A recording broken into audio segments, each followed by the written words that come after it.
भगवान शिव जो है वो शिव ही हैं, उनके जैसा कोई त्रिभुवन में नहीं है। वासुकी नाग का यज्ञोपवीत पहने हुए हैं, भयंकर फणधारी विषधर उनका माला है और गंगा जी जटाओं में है।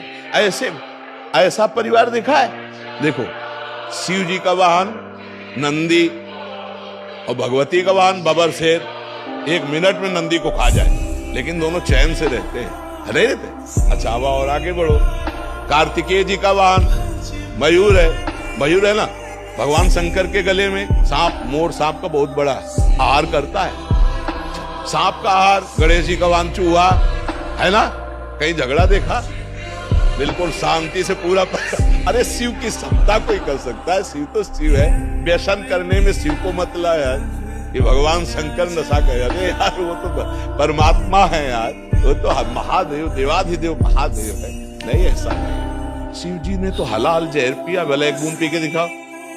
ये सब कोई जानता है कि नहीं? समुद्र मंथन में जो पहला हलाहल विष निकला भगवान शिव ने पिया। तो आप करो, शिव जी कोबरा को गले में डाले रहते, एक बार कटवा के दिखाओ।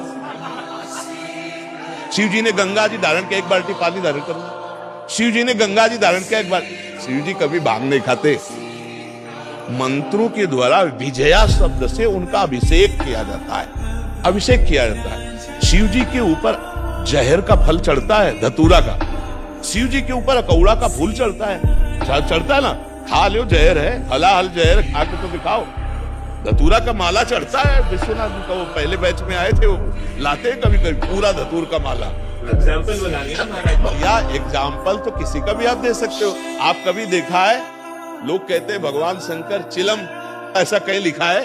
अरे ये सब अपने मन के विलास हैं। वो जगत की रक्षा के लिए हलाहल विष पिया, समझ रहे ना? तो जो हम सोने के समय रट रहे थे, वही जगने के समय चेतना जागृत होते ही निकल पड़ा। राधा राधा राधा। वैसे हर एक आदमी अनुभव कर सकता है।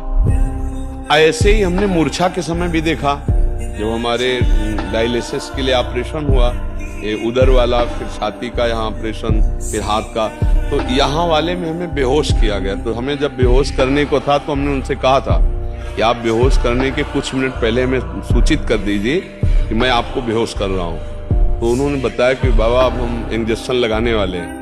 तो हम, जो हमारा चिंतन था, मानो मृत्यु का समय, हम ऐसे गाढ़ चिंतन किया। तो जो हम पद शुरू किए थे, तो जब हमारी मूर्छा भंग हुई तो अगली लाइन वही चल रही थी। शयन के समय, मूर्छा के समय, तो वही आप मूर्छा जैसा समझ लीजिए इसको।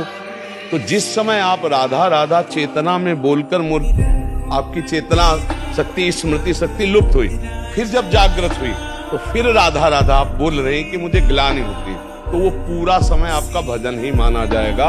अगर उस स्थिति में प्राण चले जाते हैं तो आपको भगवत प्राप्ति होगी। क्योंकि मूर्छा के पहले आपने राधा बोला था।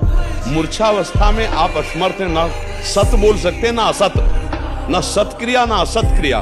तो अब आपका राधा ही माना जाएगा वो प्रारंभ का, और उसी से भगवत प्राप्ति हो जाती है। जैसे कोई सुबह बोला राधा और बेहोश हो गया, अस्पताल में भर्ती हो गया, और उसे होश ही नहीं आया, समाप्त हो गया शाम तक, उसे भगवत प्राप्ति हो गई। क्योंकि अंतिम उसकी चेतना में पहली बार राधा जो निकला, फिर मूर्छित हो गया, तो उसका वही माना जाएगा अंतिम समय स्मरण, और उसी से भगवत प्राप्ति हो जाएगी।